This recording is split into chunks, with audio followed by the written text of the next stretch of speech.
Antologi Pembacaan Firman Tuhan yang Maha Kuasa.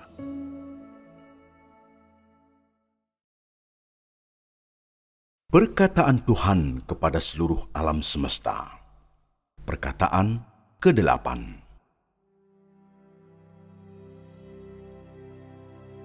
Tatkala penyingkapanku mencapai puncaknya dan penghakimanku hampir berakhir, waktunya pun tiba bagi semua umatku untuk disingkapkan dan disempurnakan.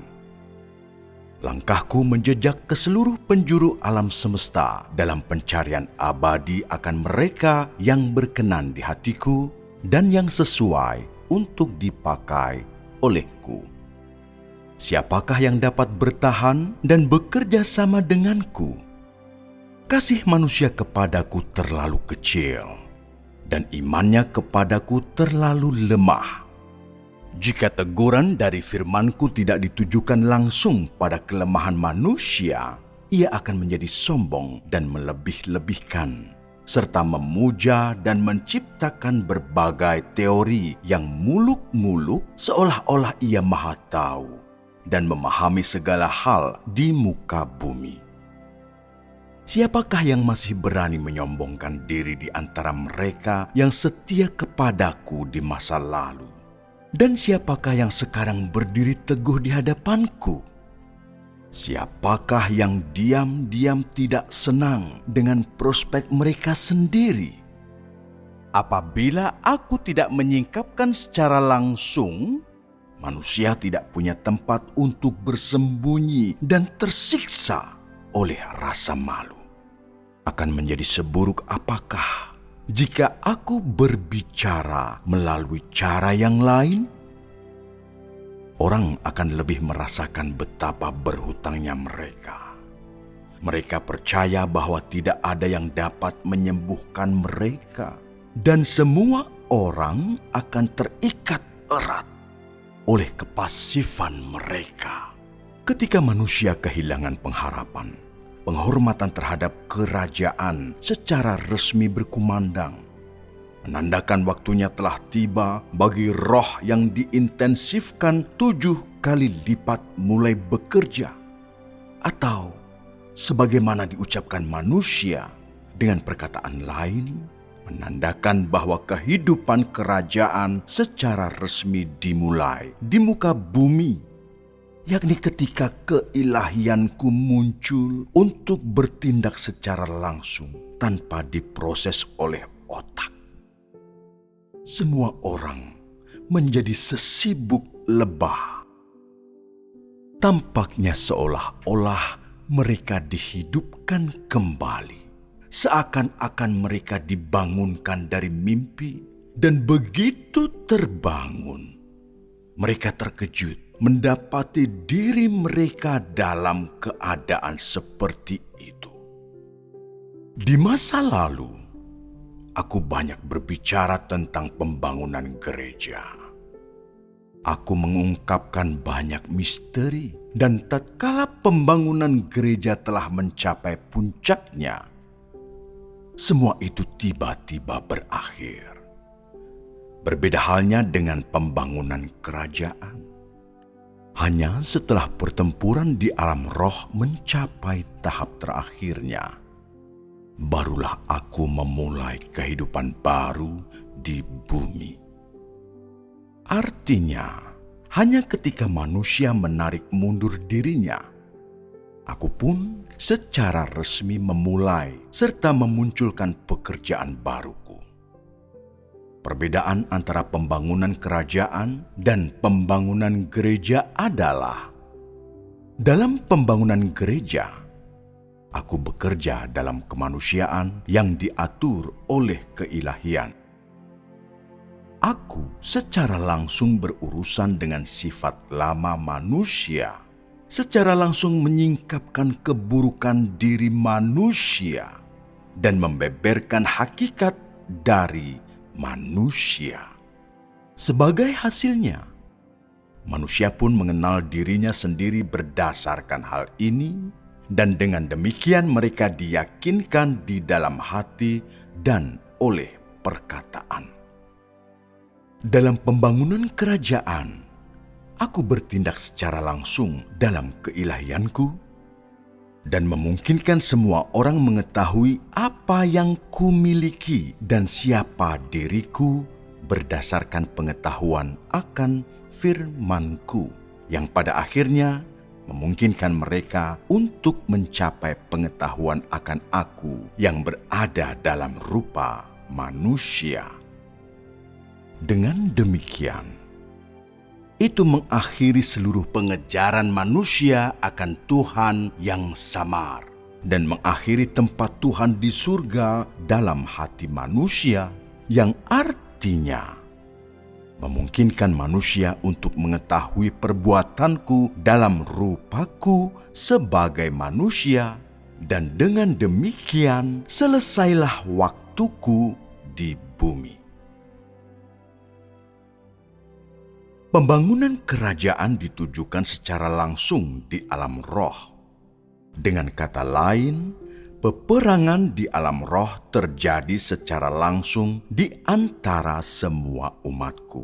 Dan dari ini dapat dilihat bahwa semua orang selalu dalam keadaan berperang.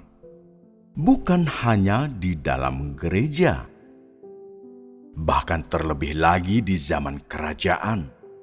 Dan bahwa meskipun manusia berada dalam daging, alam roh diungkapkan secara langsung dan manusia terlibat dengan kehidupan di alam roh. Jadi ketika engkau mulai setia, engkau harus mempersiapkan diri dengan benar untuk bagian selanjutnya dari pekerjaanku. Engkau harus menyerahkan segenap hatimu, dan baru setelah itu engkau dapat memuaskan hatiku. Aku tidak peduli tentang apa yang manusia lakukan sebelumnya di dalam gereja. Sekaranglah di dalam kerajaan yang aku pedulikan. Dalam perencanaanku, iblis selalu berusaha meremukkan tumit setiap langkah. Dan sebagai kontras dari hikmatku, ia selalu berusaha mencari cara dan sarana untuk mengganggu rencanaku yang semula. Tetapi, mungkinkah aku menyerah pada rancangan tipu dayanya? Semua yang di surga dan yang di bumi melayani aku. Dapatkah rancangan tipu daya si iblis mengubahnya? Inilah justru titik temu hikmatku. Inilah justru yang menakjubkan tentang perbuatanku. Inilah prinsip yang melaluinya seluruh rencana pengelolaanku dijalankan.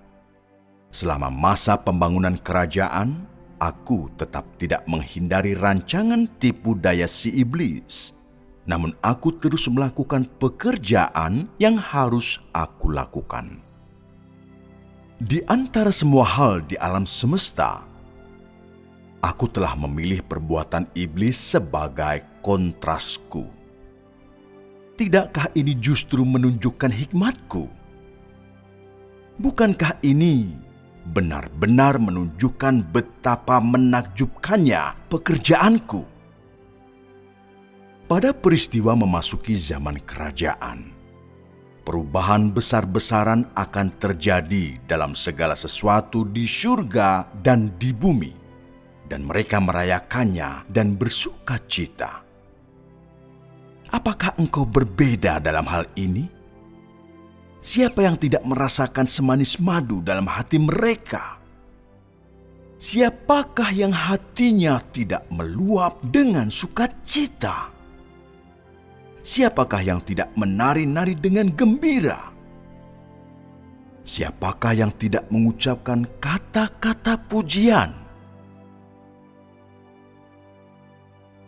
Dari semua yang telah aku katakan dan ucapkan di atas, apakah engkau memahami tujuan dan asal mula perkataanku atau tidak?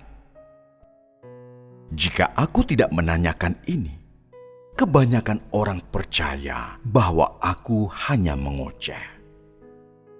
dan tidak dapat menemukan sumber dari firman-Ku itu. Jika engkau merenungkannya dengan seksama, engkau akan mengetahui pentingnya perkataan-Ku. Sebaiknya engkau membacanya dengan cermat. Manakah dari semua perkataan itu yang tidak bermanfaat bagimu? Manakah yang bukan demi pertumbuhan hidupmu? Manakah dari antara perkataan itu yang tidak berbicara tentang realitas alam roh? Kebanyakan orang percaya bahwa perkataanku tidak ada rima atau nalarnya, sehingga tidak akan ada penjelasan dan penafsirannya. Apakah perkataanku benar-benar abstrak dan tidak terpahami? Apakah engkau benar-benar tunduk kepada perkataanku? Apakah engkau benar-benar menerima perkataanku? Apakah engkau tidak memperlakukannya sebagai mainan? Apakah engkau tidak menggunakannya sebagai pakaian untuk menutupi penampilanmu yang buruk? Di dunia yang luas ini, siapakah yang secara pribadi telah kuperiksa? Siapakah yang secara pribadi telah mendengar perkataan-perkataan rohku? Begitu banyak orang meraba-raba dalam kegelapan. Begitu banyak yang berdoa di tengah-tengah kesulitan. Begitu banyak yang memandang dengan penuh pengharapan selagi merasa lapar dan dingin. Begitu banyak yang diikat oleh iblis. Namun begitu banyak yang tidak tahu kemana harus berpaling. Begitu banyak yang tidak tahu berterima kasih, dan begitu banyak yang setia pada rancangan tipu daya licik si iblis. Siapakah Ayub di antaramu? Siapakah Petrus di antaramu? Mengapa aku berulang-ulang menyebut Ayub?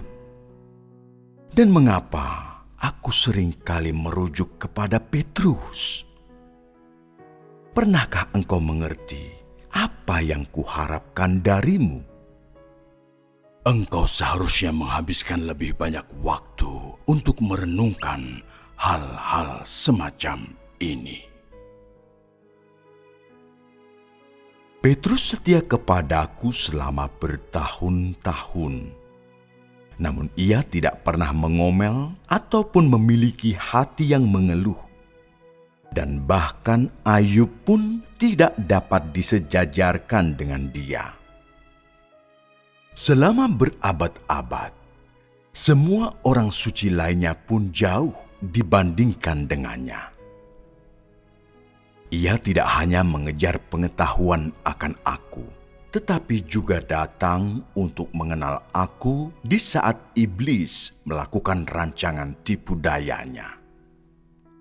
Ini memimpin kepada bertahun-tahun pelayanan yang berkenan di hatiku, yang merupakan hasil dari dirinya yang tidak pernah dieksploitasi oleh si iblis. Petrus belajar dari iman Ayub. Namun ia juga benar-benar mengerti kekurangannya. Meskipun Ayub memiliki iman yang luar biasa, ia tidak memiliki pengetahuan akan hal-hal di alam roh.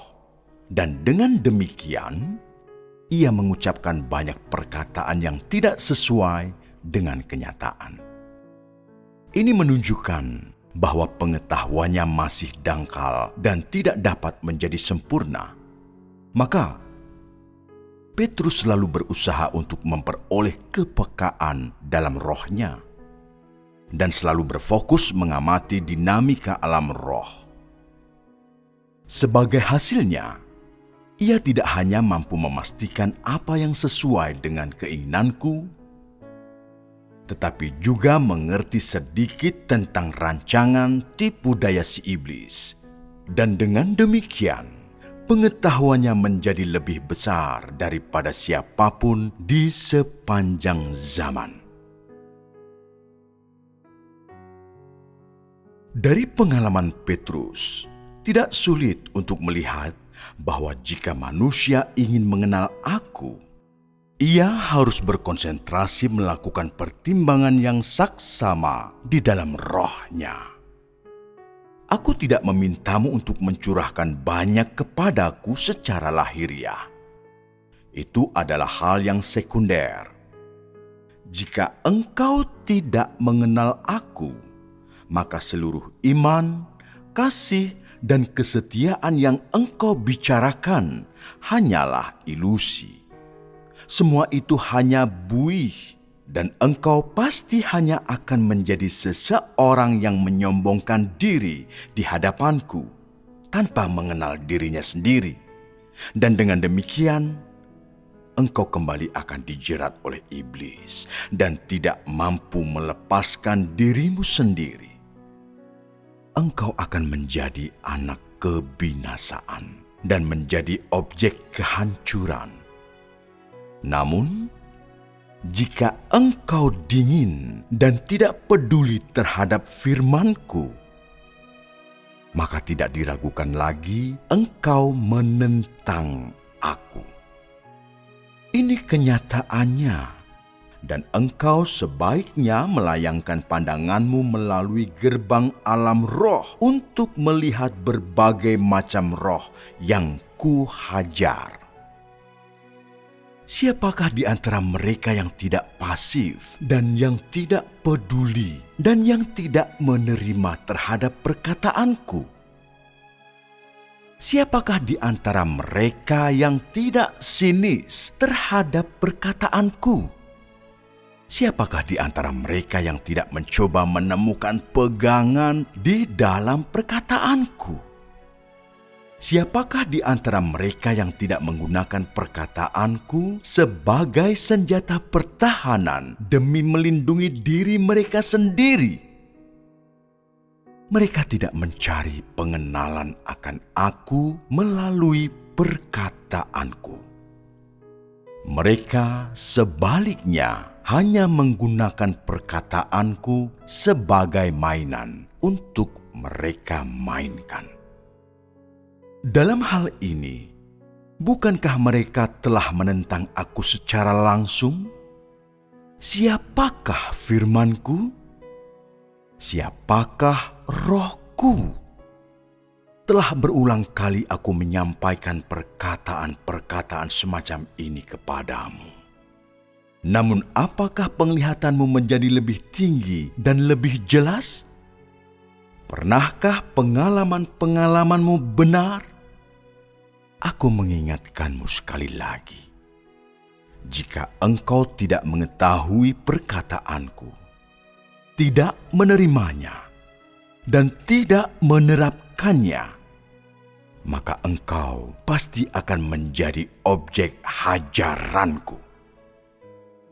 Engkau pasti akan menjadi korban si iblis.